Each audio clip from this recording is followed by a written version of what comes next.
concrètement, effectivement, face à cette réforme, comment allons-nous faire pour accompagner cette génération Z?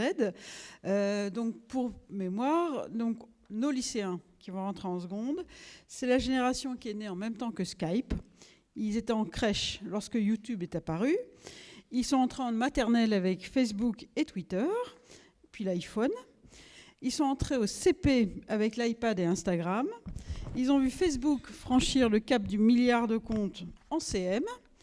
Ils ont été confrontés malheureusement à la violence des attentats en 2015. Et en classe de 4e, ils ont vu, probablement pas tous, mais la défaite du champion de Go, Ke, qui a été défait par l'intelligence artificielle AlphaGo de Google. Donc au jeu de Go, voilà.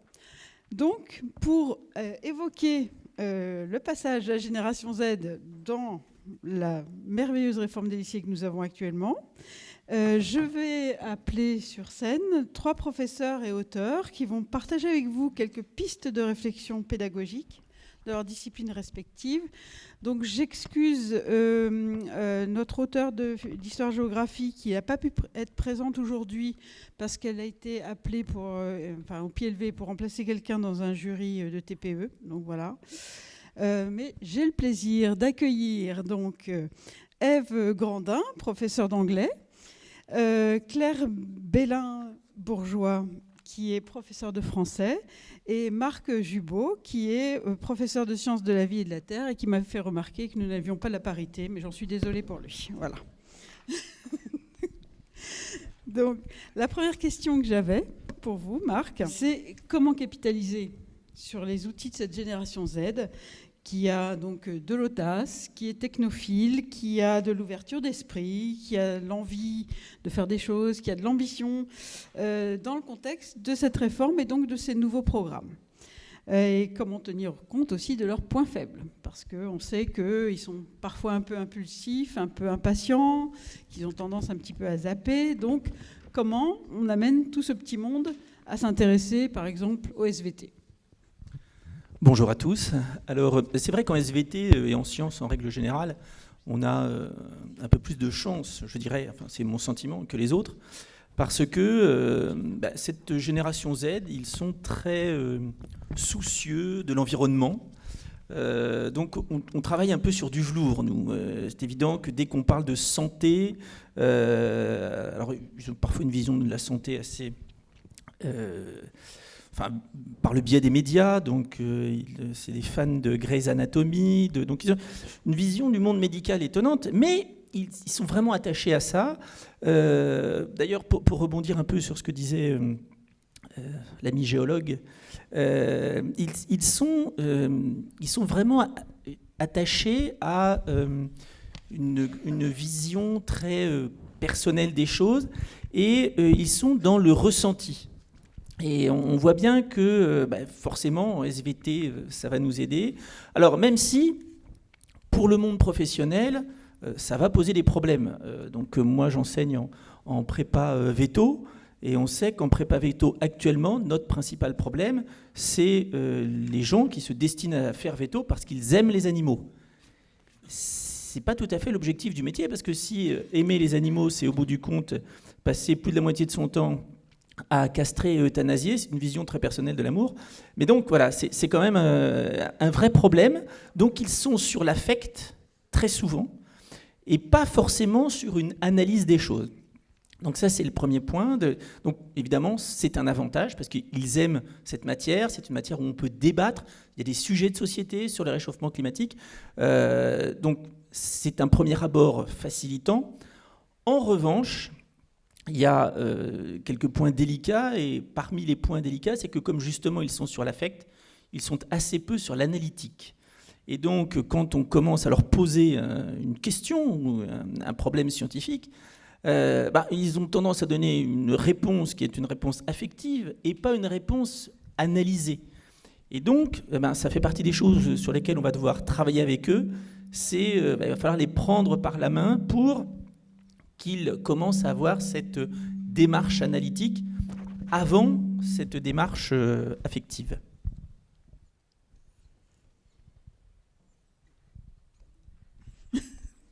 Donc je vais passer la parole à Ève, tiens, en langue vivante. Non, mais je En me anglais. disais en entendant mon collègue que nous aussi on avait de la chance, qu'on était sûrement un peu privilégiés pour d'autres raisons dans nos matières, parce que on a parlé de la place des outils numériques, et c'est vrai que les outils numériques c'est un peu dans notre ADN en langue, de par l'importance des supports qu'on peut utiliser, que ce soit dans l'audio, dans la vidéo, le fait que je pense que depuis longtemps on a pris l'habitude de faire parler nos élèves en cours et de les enregistrer, donc d'avoir recours à une variété de supports numériques dont nous en tant que professeurs dont on a pris l'habitude, et nos élèves aussi, donc ça c'est vraiment quelque chose sur lequel on va pouvoir s'appuyer avec le type d'élèves qu'on a en face de nous. Et pour aller plus loin en disant quelque chose qui est peut-être spécifique à nos disciplines, c'est vrai que la réforme ne change pas vraiment l'esprit de l'enseignement des langues d'un point de vue qualitatif. On est sur une démarche qui reste une démarche de projet assez identique à celle qu'on avait pour le moment, mais c'est plus d'un point de vue quantitatif que ça va évoluer nettement en langue, où on va devoir faire un nombre de séquences bien plus important que ce dont on avait l'habitude. Et en ça, alors après, ça pose un certain nombre de problèmes, hein, je suis d'accord, mais ça va aussi dans le sens de ce qui a été évoqué précédemment sur l'importance des cycles courts, la tendance au zapping et cette nécessité de varier les rythmes pour les élèves. En ça, le développement et l'importance de séquences qu'on va devoir faire, ou pour donner un ordre de grandeur à tout le monde, on était sur une moyenne de grosso modo une séquence par cycle scolaire entre deux vacances, et là l'ordre de grandeur c'est passé à une douzaine de séquences par an, donc forcément ça démultiplie le rythme et ça va nous obliger à aller plus vite, et en cela à se confronter à des élèves qui ont l'habitude de ce fonctionnement-là, et pour eux ça risque d'être un avantage. Pour nous, il va falloir qu'on s'y adapte. Et vous, de votre côté, Claire? Alors nous, en lettres, c'est beaucoup moins drôle. C'est beaucoup moins simple, parce que, sans entrer dans le détail des nouveaux programmes, on en parlera après, mais nous, au contraire, on a le sentiment, mais peut-être en apparence seulement, qu'on va s'opposer à tout ce qui a été décrit auparavant. C'est-à-dire qu'on va chercher à asseoir des savoirs complexes. On va travailler sur des œuvres intégrales qui sont des œuvres loin de nous, loin de notre réalité, des choses anciennes, des vieux trucs. Et là, on est aux antipodes de YouTube et du zapping en question. Mais finalement, moi, je me demande si c'est pas seulement qu'on peut le prendre autrement, on peut le prendre un peu à l'envers. Et j'ai trouvé la conférence de M. Durand extrêmement intéressante là-dessus, parce que c'est une sorte d'intuition que j'avais, évidemment pas scientifique, mais par la fréquentation, comme celle que vous avez de cette génération. C'est que finalement, ces jeunes, alors il a dit à un moment qu'ils étaient en souffrance, ou qu'ils étaient, je n'y étais pas jusque-là, mais j'ai quand même le sentiment que ces jeunes qui zappent, qui ont une espèce d'approche très erratique du savoir, qui papillonnent d'un site à l'autre, d'un clic à l'autre, finalement sont un peu en manque de quelque chose. Et ils le savent d'une certaine manière, en tout cas ils le ressentent. Et nous en lettres, on a peut-être la possibilité de mettre le doigt là-dessus et de mettre un peu d'ordre. Et pas seulement de l'ordre, on a parlé tout à l'heure de calme, hein, oui. De silence, hein, des choses très structurées qui vont justement organiser un peu tout ça. Mettre de la profondeur. Mettre un peu de profondeur, voilà. Ça rejoint aussi ce que disait M. Durand tout à l'heure, enfin, de mettre du sens dans ce qui n'en a pas beaucoup, ce qui part dans plein de directions différentes. Voilà, c'est bon. J'avais une autre question qui était... par rapport donc aux nouveaux programmes donc, qui ont été dévoilés très récemment, à votre avis, quels sont les points porteurs dans ces nouveaux programmes pour intéresser cette génération Z, et quels peuvent être les points les plus délicats? Marc, peut-être.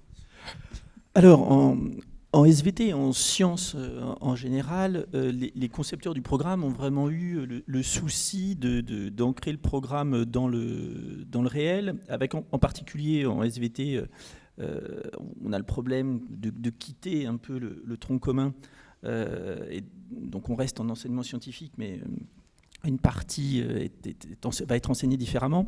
Donc il y avait le souci qu'une matière comme les SVT porte certains sujets de société, hein, sur la reproduction, sur l'environnement, etc. Donc cette partie-là est passée en seconde, tout ce qui est système immunitaire est passé en première. Donc vraiment l'idée des concepteurs du programme d'ancrer les choses dans le concret, dans les problématiques sociétales. Et puis, on a tout un pan du programme, donc hormis le côté santé, tout un pan du programme sur l'environnement, mais vraiment axé écologie, c'est-à-dire les écosystèmes, les agrosystèmes, la place de l'homme dans l'environnement. Donc, d'un point de vue matière, le programme est intéressant, très dense, mais très intéressant. Pour faire plaisir à M. Durand, il y aura un petit peu de tectonique et un petit peu de sédimentation. Par contre, il y a un point un peu plus complexe, c'est qu'il ne vous aura pas échappé qu'il y a, entre guillemets, une nouvelle matière qui apparaît, c'est l'enseignement scientifique. Et là, l'objectif des concepteurs du programme est de faire réfléchir à la démarche scientifique. Et là, on voit que ça va peut-être pas être si simple que ça de réussir à accrocher nos élèves, parce que là, on est clairement sur le travail de notions ou de concepts. Et là, on voit bien que déjà, avec des élèves qu'on pouvait avoir en enseignement scientifique, en LES, on ramait parfois un petit peu, alors que c'était des connaissances très concrètes. Là, quand on commence à rentrer sur l'histoire de la détermination de l'âge de la Terre, ou l'histoire de la matière, ou alors il y a un thème sur la musique et les sons, ça va peut-être les accrocher un peu plus. Là, il va falloir qu'on travaille vraiment sur la façon d'amener les élèves dans cette entre guillemets nouvelle matière. Et là, on va avoir du travail, parce que voilà, toute cette vision conceptuelle, parfois un petit peu détachés du quotidien, il va falloir les amener dans cette réflexion. Ça va être, à mon avis, un beau challenge pour les enseignants de l'enseignement scientifique. On va changer l'ordre. Voilà, Claire. Alors là encore, c'est compliqué, ces nouveaux programmes en français, parce que vos élèves vont arriver de troisième en ayant étudié un programme extrêmement thématique. Je ne sais pas si nombre d'entre vous étaient en collège auparavant, mais très thématique, relativement simple, on peut le dire. Le monstre, dire l'amour, la ville, se raconter. Et ils vont arriver en seconde. Et là, boum, en poésie, la poésie de Villon à Chénier. C'est-à-dire, voilà, le rondeau, l'ode, la ballade, des choses tout à fait dans leur univers. Donc, il y a un net changement de contexte. On peut dire une marche élevée. Et là, il va falloir c'est un vrai défi. Il va falloir s'occuper de ça. Alors, en même temps, là, je force le trait et je caricature un peu ces programmes. Parce que c'est vrai que cette partie de la poésie va être très difficile à aborder, ça c'est sûr. Mais à côté de ça, vous avez beaucoup d'œuvres intégrales sur le roman et alors ça intéresse que les profs d'être, mais quand même beaucoup d'œuvres intégrales sur le roman et le théâtre. Et puis une sorte de respiration avec cet autre objet d'étude qu'on appelle maintenant littérature d'idées et qui permet, on parlait tout à l'heure des problématiques environnementales, enfin des choses, des questions de la culture digitale et numérique. On parlait tout à l'heure du deep learning, ça peut être des choses qui peuvent être intéressantes puisque ça concerne la documentation, dont on va pouvoir parler, qu'on va pouvoir aborder, parfois par le biais littéraire et culturel, puisque la littérature actuelle s'empare, et c'est ce qui est recommandé. La littérature actuelle s'empare de ces questions-là, et c'est au programme. Donc il y a quand même des respirations. Donc on va pouvoir s'accrocher à ces choses-là. Et puis il y a autre chose, c'est que les programmes changent sur les contenus, donc vous allez forcément être obligé d'enseigner la poésie de Ronsard, de Dubélé et de Chénier, mais l'esprit quand même des études littéraires est en train de changer. Ça fait un moment que c'était engagé, je pense, mais là l'esprit est différent et l'idée est de passer beaucoup moins par un angle très techniciste où on s'amusait à décortiquer des figures de style compliquées, pas forcément pour donner du sens. Et là, on est très engagé par les programmes eux-mêmes à renforcer la contextualisation, à vraiment étudier le texte dans son contexte historique, son contexte anthropologique, et vraiment à se rattacher à une réalité. Alors si c'est une réalité historique, ça veut dire que c'est une réalité qui est montrable par des images, qui est montrable par des vidéos, voilà. Et on va pouvoir se rattacher à ça, même pour étudier les élégies de Chénier. On peut même l'imaginer. Il ne faut pas oublier que Chénier est mort sous la guillotine. Enfin, on peut imaginer plein de choses autour de ça. C'est pas très drôle, mais on peut, en contextualisant, on va travailler sur la prison, on va travailler, mais en tout cas, on peut se référer à une réalité. On va être un petit peu moins dans quelque chose de très abstrait, qui a été une dérive. Je crois qu'aucun professeur de lettres aujourd'hui ne peut le contester. Donc cet aspect-là de l'étude, je pense, va rattacher les élèves à quelque chose, on peut les ancrer davantage au réel. D'accord. Et vous, Ève, alors en anglais, quels sont les points porteurs pour les programmes tels qu'ils sont énoncés? Je disais précédemment que d'un point de vue quantitatif, je trouvais que les nouveaux programmes étaient très, très ambitieux. Pour le coup, du point de vue du contenu, alors pas qu'ils ne soient pas ambitieux du point de vue du contenu, hein, ce n'est pas du tout mon propos, mais par rapport au programme précédent, on revient à quelque chose de plus concret et peut-être de plus parlant pour les élèves. Et donc de manière simple, là où avant le programme s'articulait en seconde autour de 3 notions qui étaient vues comme très abstraites, parfois très philosophiques, un peu fourre-tout et pas très faciles à appréhender pour les élèves, là le programme se divise en 8 axes. Alors c'est pas juste une question de terminologie, de passer des notions aux axes, c'est pas juste voilà, pour dire on change de programme, on va changer les mots. Il y a aussi cette idée que ces axes sont plus concrets, plus faciles à appréhender. Et là, ça va tourner autour de problématiques qui sont des enjeux d'actualité et qui vont parler aux élèves et qui aussi, je pense, vont pouvoir permettre des échos et une continuité d'une discipline à l'autre qui va donner du sens à ce qu'on peut faire avec eux. Donc en seconde, on nous parle de sauver la planète, penser les futurs possibles, une réflexion aussi sur les univers professionnels, le monde du travail, qui me semble être en cohérence avec l'idée que dès la fin de la seconde, on va leur demander de choisir des spécialités, donc une réflexion sur la construction de leur parcours professionnel qui progressivement va se faire au cours de l'année de seconde et qui peut, par cet aspect-là, être intégré à nos disciplines qui sont les langues. Ça, c'est des éléments qui me semblent être positifs. Après, la contrepartie, c'est vrai qu'en langue, on a un programme unique pour toutes les langues enseignées dans les établissements, avec toujours cet enjeu d'essayer de rechercher un ancrage culturel spécifique qui fera que nos élèves ne feront quand même pas la même chose dans toutes les langues qu'ils étudient. Et plus ce programme est concret, plus ça va être difficile dans certains cas d'aller à la recherche de la spécificité culturelle de nos aires linguistiques et de ne pas se mordre les pieds et marcher sur les plates-bandes les uns des autres dans les différentes langues enseignées. Mais voilà, je crois que le fait qu'on revienne à des choses peut-être plus concrètes sera un atout pour les élèves pour mieux comprendre ce qu'on veut leur faire comprendre et mieux les aider à analyser les enjeux du monde. Bon, Ève, je ne vous lâche pas avec la prochaine question, qui est donc quelles sont les nouvelles compétences et les nouvelles exigences que cette réforme va introduire justement spécifiquement pour cette génération Z? Alors c'est vrai qu'on parlait tout à l'heure de retour aux fondamentaux. Il y a une chose qui est intéressante et je pense que tout le monde aura noté dans les langues, c'est la remise en évidence, alors toute proportion gardée, mais en tout cas la remise au premier plan des compétences linguistiques et particulièrement de la maîtrise de la grammaire. C'est vrai qu'il y a eu tout un moment où on était dans une approche plus communicationnelle, où on avait un peu cette idée peut-être caricaturale que tant que le message passe, c'était pas très grave si la langue était parfois chaotique.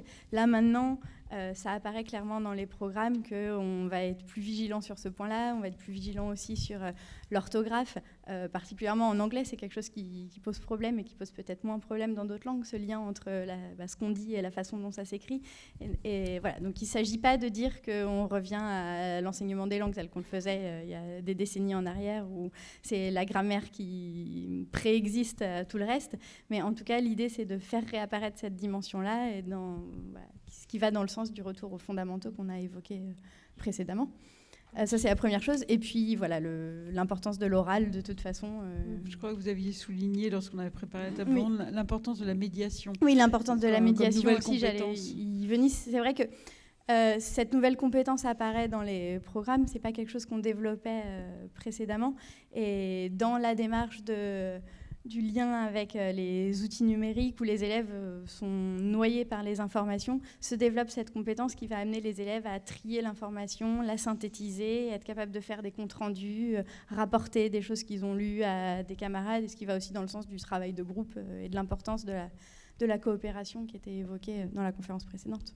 Qui permet de travailler l'empathie, le travail en équipe et donc un peu de profondeur, un peu de structuration. En français, Claire ? Moi, je me demande aussi si c'est pas la nouvelle compétence intéressante, si c'est pas l'étude de la langue. Alors, ça va être compliqué parce qu'il y a des élèves pour qui c'était un peu bon débarras en fin de troisième, plus d'orthographe et plus de grammaire chouette. Pour certains professeurs aussi, certains professeurs de lycée n'avaient pas une envie folle d'enseigner, je pense, la grammaire et l'orthographe. Mais finalement, je me demande si c'est pas intéressant ce retour à la grammaire et à l'orthographe au lycée, outre le fait que ça va venir combler des lacunes qu'on ne peut pas nier. Je pense à l'intervention de Max tout à l'heure en physique. Mais bien évidemment, nos élèves ont besoin d'orthographe et de grammaire. Je crois on peut regretter que ce soit pas fait avant, mais on peut pas nier que ce soit nécessaire. Mais ce sera une compétence intéressante à développer au lycée parce que les élèves, les lycéens, ont 1 an de plus que des collégiens. Et 2 ans après en première. Et ces années-là comptent beaucoup. Ils sont plus mûrs, ils ont fait des stages en entreprise en fin de troisième, enfin en milieu de troisième. Ils ont vu qu'en entreprise, l'orthographe était très discriminante, que la langue était nécessaire, qu'il fallait écrire des rapports, qu'il fallait donner des lettres, envoyer des mails sans faute d'orthographe. Et on sait, je crois qu'on sait tous, et puis ça a été beaucoup étudié, que le rapport à la langue, il est très dépendant de la motivation qu'on a de soigner la langue et d'apprendre à s'exprimer correctement. Ça, c'est vraiment un fondamental. Et je me demande si les élèves de cette génération, justement, à partir du moment où ils ont ce côté qu'on peut juger positivement ou négativement, d'être un peu utilitariste, ils sont contents d'apprendre des choses parce que ça leur sert à quelque chose, on peut se demander si cet apprentissage de la langue ne sera pas plus efficace, en tout cas efficace, dans les années de lycée. À voir. Là, c'est l'histoire qui va le dire. Et vous, Marc, les compétences et ces nouvelles exigences de la réforme? Alors, dans les savoir-faire du programme, tels qu'ils ont été rédigés, il y a un certain nombre de lignes où il est proposé de faire travailler aux élèves la conception d'expérience. Et je crois que c'est quelque chose qui va prendre de l'ampleur, puisque on essaye de faire travailler l'autonomie aux élèves, la conception. Et d'ailleurs, il n'aura échappé à personne que dans l'enseignement scientifique, il y a 12 semaines qui sont consacrées à un projet expérimental et numérique. Et donc là, ça fait partie des nouvelles compétences. Donc il va revenir à un certain nombre d'enseignants de SVT, et de physique, chimie et de mathématiques d'enseigner, entre autres, le numérique dans ces projets de fin d'année. Donc là, il va y avoir de vraies nouvelles compétences à mettre en œuvre, même si sur le codage, pour pratiquer Python avec mes élèves, ça remet un peu la position du prof ailleurs que ce qu'elle est actuellement, parce qu'on a des élèves qui savent beaucoup mieux programmer que nous. Néanmoins, on retombe sur la génération Z, ils ont des compétences de programmation Python, mais alors dans l'architecture, voilà, donc il y a des échanges, et là, généralement, ils aiment bien, je dirais presque quand on descend de l'estrade et on se met un peu à leur niveau en disant bon, là, moi je ne ferai pas comme ça, je ferai un petit peu différemment. Donc il y a une vraie discussion qui peut se mettre en place. Et là, il y a des compétences. Et puis, il y a le grand oral. Et donc là aussi, il va falloir avec eux travailler l'argumentaire, il va falloir travailler les sources. Parce qu'une fois de plus, ils sont souvent sur, c'est ce que je disais au début, sur l'affect. Et donc le grand oral, c'est pas un stand-up. Et je crois que justement, le discours argumenté, ça va pas être simple pour eux. Parce qu'ils ont souvent l'impression que s'ils font passer de l'affect, s'ils font passer leurs idées, Eh ben oui, mais il faut étayer tout ça. Et donc, je crois qu'on va beaucoup travailler l'argumentaire et c'est quelque chose qui va être intéressant. D'ailleurs, dans les programmes, c'est très largement demandé. Bien. Donc c'est ce qui nous amène aux outils de personnalisation ou de différenciation qu'on peut développer pour accompagner ces élèves aujourd'hui. Je vous redonne la parole, Marc. Oui, alors les outils de différenciation, en sciences, on essaye justement soit de faire un petit peu de pédagogie inversée, de cours inversés, de classes inversées, parce que ça permet justement, en fournissant un corpus de documents, mais en laissant un peu l'élève libre de la façon de se construire des savoirs, là, ça leur donne une dimension de liberté, donc ça, généralement, ils aiment bien. Et puis, il faut maintenant essayer de les accompagner dans cette construction de la démarche. Les dernières, entre guillemets, modes pédagogiques, c'était la tâche complexe. La tâche complexe, c'était, voilà, on donnait un objectif, un certain nombre de documents, et puis voilà, il fallait qu'ils construisent. On voit bien que finalement la tâche complexe, c'est l'objectif à atteindre à la fin. Mais au début, il faut quand même réussir à les aider, à les prendre par la main. Il y a quelques modifications dans la pédagogie qui sont en train de se faire, avec clairement maintenant une individualisation de la tâche à faire pour qu'ils prennent conscience de quelle est la succession des tâches qu'ils doivent faire. Et donc là aussi, c'est quelque chose qu'on met en œuvre et qui doit se traduire dans les manuels, qu'ils soient papier ou numériques. Et donc là-dessus, il y a justement une évolution dans la démarche. En français aussi, Claire, vous voyez cette aide à la structuration oui, des étapes, et à la méthodologie l'aide à la structuration, oui, bien sûr. La différenciation, c'est très compliqué. Hein.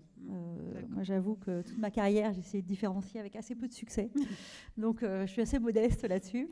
Là, ce que je vois dans les nouveaux programmes qui pourraient, qui quand même pourraient nous donner un petit peu d'outils, c'est quand même en français ce carnet de lecteurs que beaucoup de professeurs ont commencé à utiliser. Alors parfois cette année en seconde pour préparer la première, mais certains l'utilisent depuis plusieurs années. Ce carnet de lecteurs, c'est un objet qui peut être tout à fait numérique. C'est un objet personnel pour l'élève, donc qui suppose ce qu'on appelle des écrits d'appropriation. Alors pour ceux qui ne sont pas profs de français, vous vous doutez bien de ce que c'est, mais il y avait avant une épreuve au baccalauréat qui était une épreuve d'écrit d'invention, où il fallait imaginer, inventer, et il n'y aura plus cette épreuve disparaît, et l'écrit, justement, fondé sur l'imaginaire, sur plus la créativité, va devenir davantage un écrit, ce qu'on appelle d'appropriation, c'est-à-dire que si on revient à notre poésie du XVIe siècle, écrire peut-être un rondeau, et c'est sûr qu'il n'y a pas mieux qu'écrire un rondeau pour apprendre ce que c'est que le rondeau. C'est peut-être la méthode la plus efficace. Et c'est peut-être la plus drôle, d'ailleurs. Je ne suis pas loin de le penser.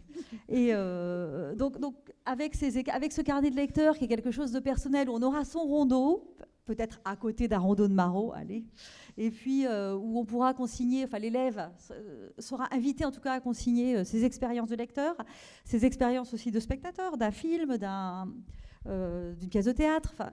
Si c'est bien fait, si c'est possible, ça va être compliqué parce que ça demande aux professeurs quand même beaucoup d'attention, je pense. Mais ça, c'est un vrai outil d'appropriation et ça singularise l'expérience de l'élève. Ça la singularise, ça lui permet aussi d'être à son niveau, c'est-à-dire ça n'exige pas de lui des choses très complexes. Et donc ça peut être une bonne expérience. Alors il y a autre chose dont je n'ai pas parlé tout à l'heure, mais vous le savez, les nouveaux programmes valorisent énormément la lecture d'œuvres intégrales, énormément. En seconde comme en première. Bon, je ne vais pas revenir sur la question des œuvres imposées en première, mais en seconde aussi, on lit beaucoup d'œuvres intégrales. Et c'est intéressant par rapport à ce qui a été dit tout à l'heure, la lecture d'œuvres intégrales, parce que c'est une lecture immersive. C'est une lecture qui, justement, permet de se poser, de se calmer, d'aller au fond des choses. C'est un vrai livre. Et là, il y a une possibilité aussi, si on le fait bien, il y a une possibilité de différenciation. Alors, je vais peut-être en faire hurler certains, mais sur un texte difficile, il y a parfois, on peut donner à certains qui n'y parviennent pas une lecture abrégée. Il y a des éditeurs qui font des abrégés sans modification du texte. Donc, c'est tout à fait possible. Ou des grosses portions de texte. Enfin, il y a moyen de différencier peut-être aussi autour de l'œuvre intégrale. De donner aussi plus de temps à certains, moins de livres à certains, un peu plus à d'autres. Enfin, c'est une possibilité pour adapter notre enseignement aux élèves qu'on a en face de nous et qui auront parfois du mal à plonger dans ces œuvres. Ève, vous voulez compléter sur ces aspects où on enchaîne avec vous sur comment aider cette génération Z à faire un bon usage du numérique? Je pense que déjà, il faut distinguer deux choses quand on parle de numérique. Il y a à la fois, ça a été évoqué précédemment, l'utilisation technique. Et déjà, sur ce point-là, on se rend compte régulièrement dans nos classes que, en tout cas, moi, à ma grande surprise, ça pose régulièrement problème. Encore ce matin, je travaille avec des élèves en salle informatique. On parlait tout à l'heure de PowerPoint comme étant la base. Mais en fait, c'est une base que nous, on peut avoir tendance à considérer comme acquise. Mais quand on met les élèves face à cet outil-là et qu'on leur demande de l'utiliser, on se rend compte qu'ils sont en difficulté. Donc, c'est très valorisant pour nous parce qu'à la moindre conseil, ils ont l'impression qu'on sait faire des choses formidables.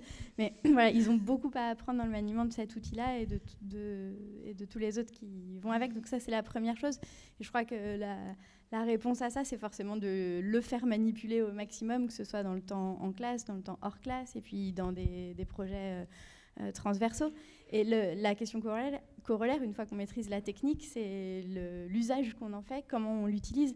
Et là où je trouve que les programmes sont éventuellement intéressants, c'est qu'ils abordent la question du numérique en langue, pas uniquement sous cet angle de la technique, mais aussi sous l'angle du contenu, avec certains axes du programme qui y font référence de manière explicite.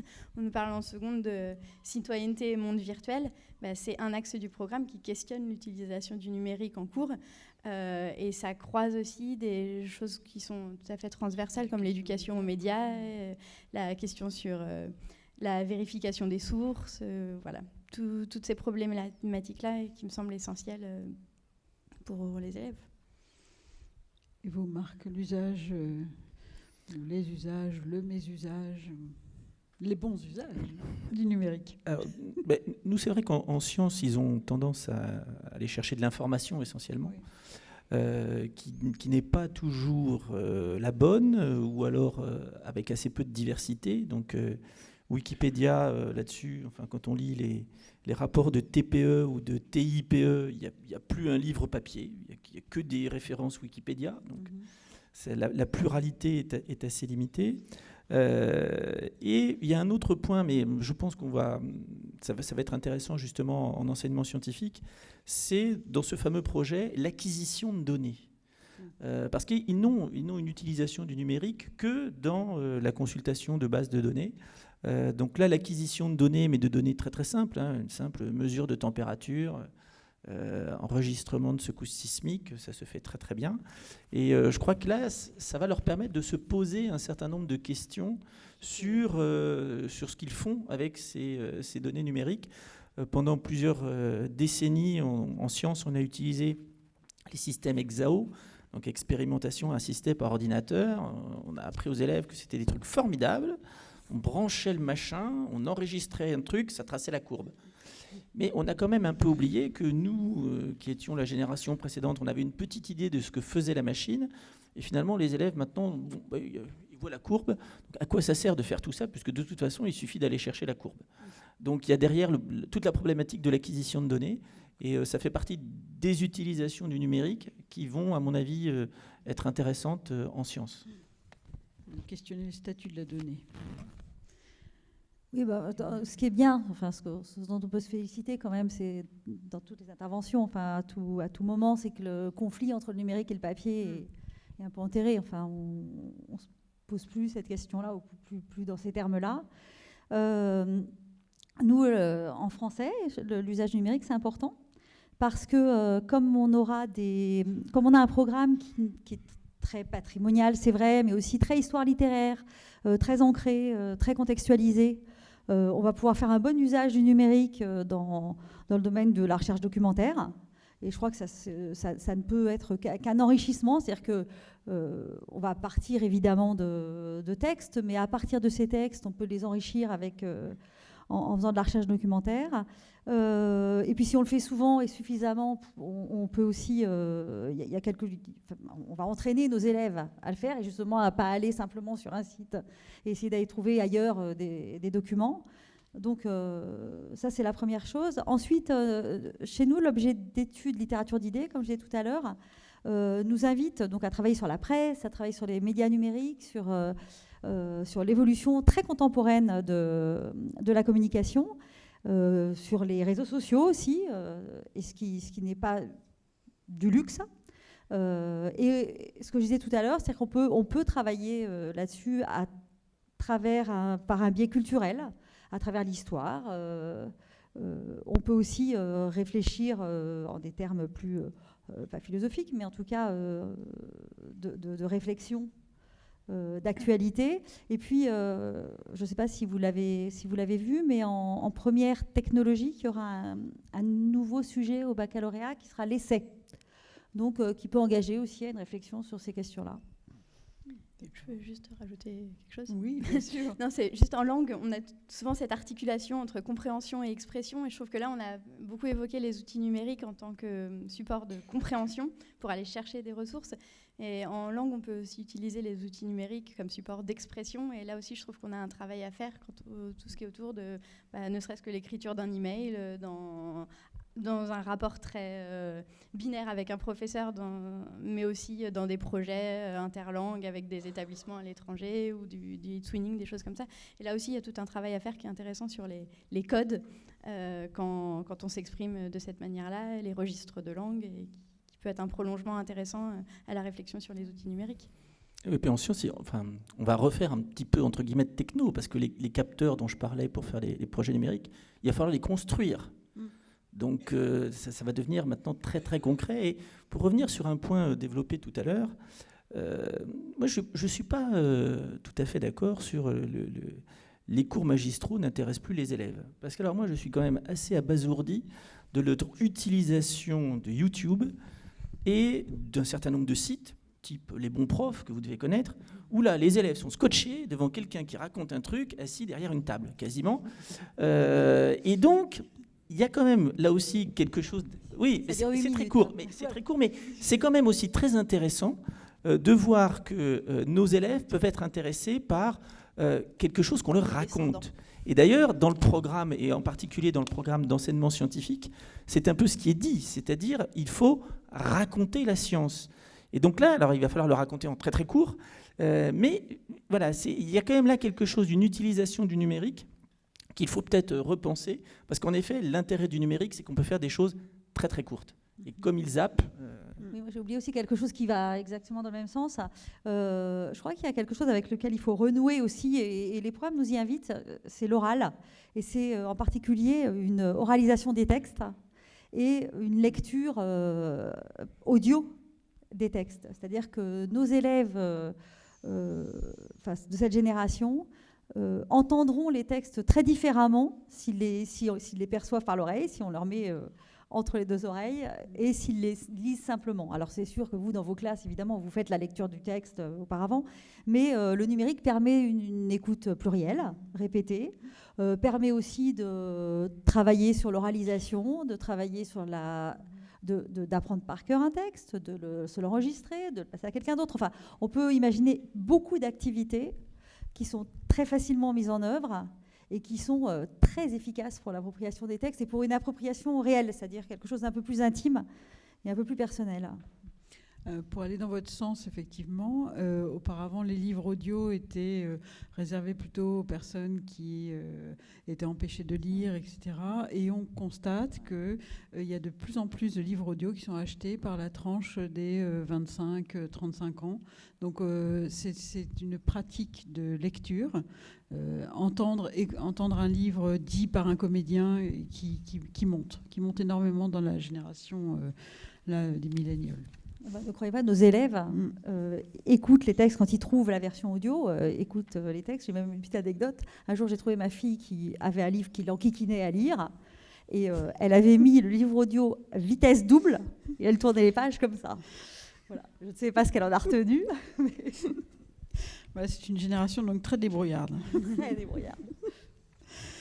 Je vois que le temps passe, donc on va essayer de faire assez rapidement, parce qu'on s'était posé la question de c'est quoi un manuel scolaire pour la génération Z, et parce qu'on entend dire que c'est pas un outil adapté pour eux, parce qu'ils zappent, parce que ça va pas. Est-ce que c'est quoi utiliser un manuel quand on est génération Z? Voilà. Marc. Alors, si on parle du manuel papier, c'est ce qu'on a dit tout à l'heure, hein, c'est au moins un moment où on peut se déconnecter. Donc, je crois que c'est un point intéressant. En ce qui concerne le manuel numérique, c'est aussi la possibilité d'avoir des supports qu'on n'a pas sur le papier. Et nous, on sait bien qu'en sciences, aussi bien en SVT qu'en physique-chimie, des petits supports vidéo d'accroche ou d'observation, voilà, c'est vraiment un plus dans le numérique. Donc les deux sont complémentaires. Et pour réinventer, entre guillemets, le papier actuellement, il y a deux voies. Il y a justement cette voie de la classe inversée. Donc comment est-ce que dans le papier, on met à disposition des ressources que l'élève et l'enseignant pourront utiliser un peu à leur guise. Et puis, comment est-ce que dans le papier, justement, on arrive à organiser d'une manière graphique. On parle beaucoup d'infographie, c'est-à-dire que quand on regarde les journaux actuellement, vous ouvrez Le Monde, Le Figaro ou ce que vous voulez, il y a de l'infographie. Le mode de communication a changé. Oui, c'est ce que fait... Voilà. Et donc, nos élèves sont confrontés à cette infographie.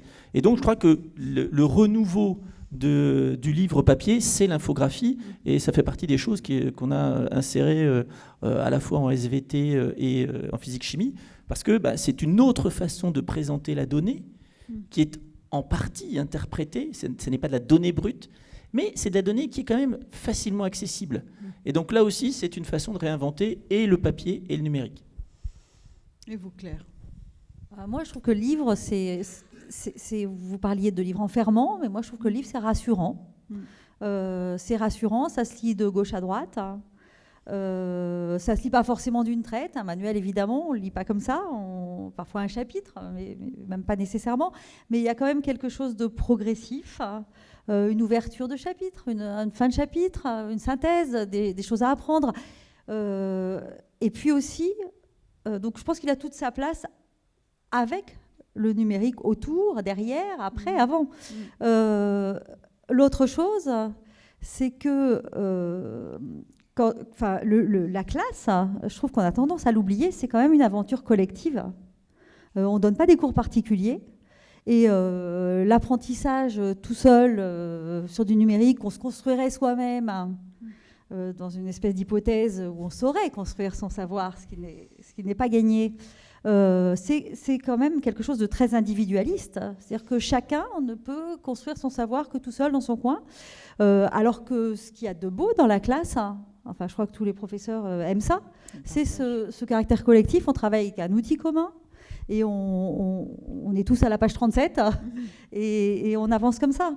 Et on a l'élève à sa disposition pour se repérer dans le manuel. Et puis évidemment, à partir de ce manuel, le cours du professeur, qui est aussi leur bien commun. Et c'est ça qui va leur servir de repère. D'accord. Et vous, Ève? Non, je suis d'accord avec ce qui a été dit précédemment, puis je trouve que ça permet d'articuler aussi ce qui se fait en classe et ce qui se fait quand on se retrouve tout seul chez soi, parce qu'en classe, il y a les échanges, et puis après, des fois, ça reste relativement informel, puis on se retrouve chez soi avec un texte, un document, puis c'est une base de travail individuel. Mais au-delà de ça, en langue, ce que je trouve intéressant, c'est qu'on travaille beaucoup sur l'actualité, finalement. Alors, ça va peut-être rejoindre la question qui a été posée tout à l'heure, à laquelle on n'a pas vraiment pu répondre, mais c'est vrai qu'on est dans une recherche de quelque chose de très, très contemporain, très souvent dans nos séquences. Et ça pose la question de l'utilisation du manuel avec cet enjeu-là. Et je trouve que il y a un travail qui est intéressant de complémentarité à faire à partir de documents qui sont dans les manuels pour voir ce qu'il en reste, pour voir où ça en est. Voilà, moi, la question s'est posée dans mes cours la semaine dernière. J'utilise une vidéo qui a 3-4 ans, puis j'ai un élève qui me dit « Et alors, il en est où le projet ? Et maintenant ?» Puis allez hop, on va sur Internet, on regarde tous ensemble. Et je trouve qu'en cela, il peut y avoir une continuité, une complémentarité très intéressante entre l'outil manuel papier et tout ce qu'on peut, tous les prolongements sur lesquels ça peut déboucher. D'accord. Eh bien, nous allons conclure parce qu'on n'est pas très en avance. Dans vos pratiques de classe, est-ce que vous avez des pistes de réflexion à partager, des pistes qui peuvent faire écho aux axes de la réforme? Vos pratiques de classe en français, en SVT, en langue? Marc? Moi, sur les pratiques de classe, il y en a une à laquelle je ne croyais absolument pas et que j'ai découvert et je trouve finalement assez adaptée à cette génération Z. C'est le QCM interactif avec les élèves qui ont des APET. Donc il se trouve que j'ai la chance d'enseigner à Bordeaux dans un établissement où on a ce système. Et je me suis aperçu que c'était une génération très joueuse. Et alors non seulement ils sont très joueurs, mais alors qu'on n'arrête pas de nous dire « Oh là là, l'évaluation, attention, vous allez les traumatiser », alors là, on est dans un système où dès qu'on commence à avoir une zapette, qu'il y a du scoring qui s'affiche, donc il y a une émulation. Et franchement, moi je n'y croyais pas du tout. On m'a dit, voilà, on vous a acheté le système, il faut l'utiliser maintenant. Et bien voilà, je trouve que c'est... Et alors ça, c'est vraiment adapté. Parce qu'ils adorent ça. Et alors moi, au départ, je me dis, mais quand ils vont voir leur score et tout ça, qu'au départ, je cachais les scores. Et non, pas du tout, au contraire, ils veulent les scores.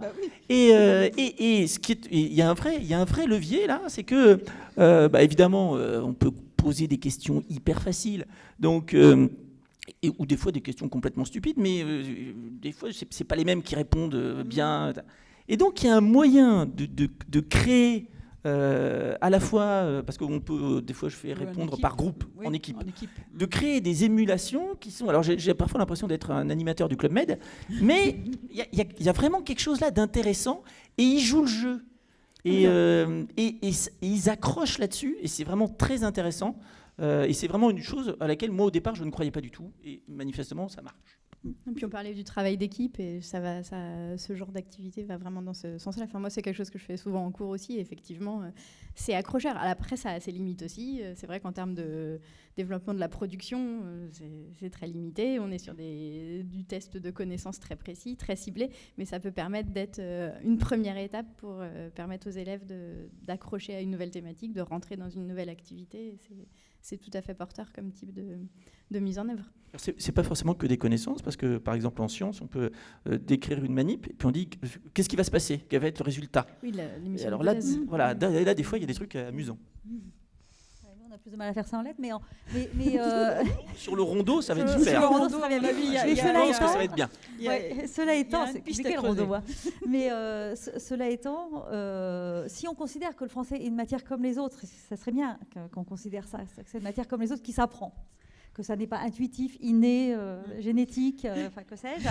Et donc si on considère ça, et les nouveaux programmes quand même nous y incitent, c'est un peu ce que je trouve raisonnable dans ces programmes, c'est-à-dire qu'on nous dit allez, il faut que vos élèves sachent des notions d'histoire littéraire, mais les apprennent, les sachent.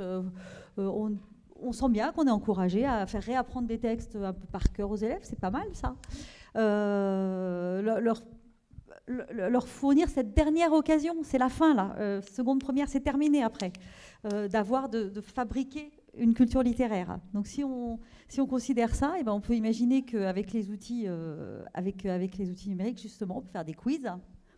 Et c'est bien les quiz parce qu'on a un mauvais score au début, mais on peut recommencer, on a un meilleur score et on finit par apprendre à force. Donc je pense que tout ça c'est intéressant. Moi il y a une autre pratique que je trouve très intéressante et à laquelle je ne croyais pas du tout auparavant, c'est celle-là. C'est-à-dire les cartes mentales et les cartes heuristiques. Alors pour moi, on n'impose pas une carte mentale, mais j'ai vu beaucoup d'élèves fabriquer des cartes mentales à partir du cours du professeur. Et je trouve ça très efficace.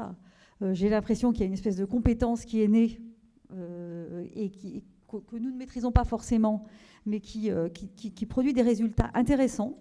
Et là, je pense qu'il y a aussi quelque chose dans le cadre de l'apprentissage. C'est-à-dire que ça permet de fixer des apprentissages, ce qui est quand même le but de l'opération. En fait, ils se réapproprient complètement votre cours en le transformant, en le modulant sur une nouvelle forme. Ça, en visualisant leur forme. C'est quelque chose qui s'approprie vraiment. Moi, éventuellement, je voulais partager quelque chose que j'ai testé récemment et que je trouve intéressant et qui me semble aller justement dans la logique de cette réforme. C'est pour ça que j'en parle. À savoir, je vous parlais de séquences plus courtes, d'un enseignement avec un contenu plus ramassé et une recherche d'efficacité. C'est vrai que ça pose des questions concrètes sur comment, en cours, sur un temps aussi resserré, réussir à faire découvrir une problématique, à faire nuancer les élèves et à ne pas être dans la caricature des nouveaux sujets qu'on fait découvrir. Moi, je demande régulièrement à mes élèves maintenant d'aller chercher un document complémentaire par séquence en disant, voilà, on a travaillé ça, à vous d'aller chercher un document complémentaire. Et je trouve que c'est intéressant de voir quels sont les choix qui sont opérés par les élèves, leur demander de justifier leur choix, pourquoi ils ont retenu ça, qu'est-ce que ça leur a appris de plus qu'on ne savait pas. Et puis en même temps, je trouve que quand on fait ça, c'est une forme d'éducation aux médias, c'est-à-dire dire vous utilisez vos connaissances pour aller rechercher quelque chose qui doit être pertinent et expliquer votre démarche et ce que vous en retenez. Et je pense que dans une démarche où on va devoir faire des séquences de plus en plus brèves, mais tout aussi ambitieuses en termes de contenu et de réflexion, c'est quelque chose que, en tout cas, moi, je vais essayer de continuer parce que je trouve que c'est très, très intéressant comme bilan à observer. Voir, voilà, quand on demande à des élèves, après une séquence sur le Canada, d'aller choisir un document, voir la variété des sujets, des documents qu'ils rapportent en classe, c'est très riche. Ça aide à découvrir nos élèves aussi. Et puis, sur le numérique, il y a quelque chose d'intéressant dont monsieur parlait tout à l'heure, c'est le contrôle qualité de leur travail. Oui. Et là, avec bien souvent les critères de réussite qu'on peut associer dans les exercices numériques, les élèves peuvent donner un retour sur la qualité de leur travail.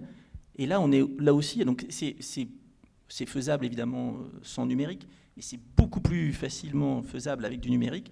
Et on voit que quand on leur demande d'exercer un esprit critique sur la qualité de leur travail, on est en effet parfois très étonné. Et quand on donne les critères de réussite, ils disent, mais bon, ça fait partie des critères de réussite ? Mais oui, ça fait partie des critères de réussite. Et là, vraiment, l'utilisation des critères de réussite et l'évaluation de leur propre travail, c'est vraiment quelque chose qui est très intéressant dans le numérique. Bien. Pouvons-nous considérer ceci comme le mot de la fin ?